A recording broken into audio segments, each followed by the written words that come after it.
Magandang hapon po. Ito, nagluluto po ako ng sinigang na ulo ng salmon. Masarap po para sa malamig at maulan na panahon po dito sa amin ngayon sa Toronto, Ontario.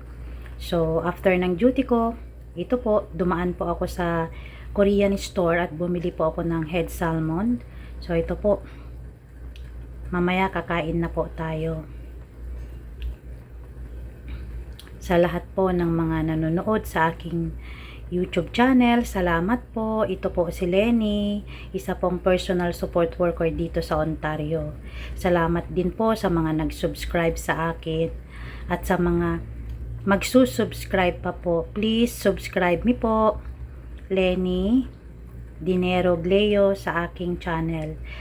Please like and share at para makita nyo po ang aking buhay dito sa Toronto, Ontario.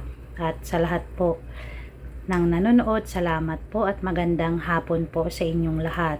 Magandang umaga po sa atin dyan sa Pilipinas. Thank you.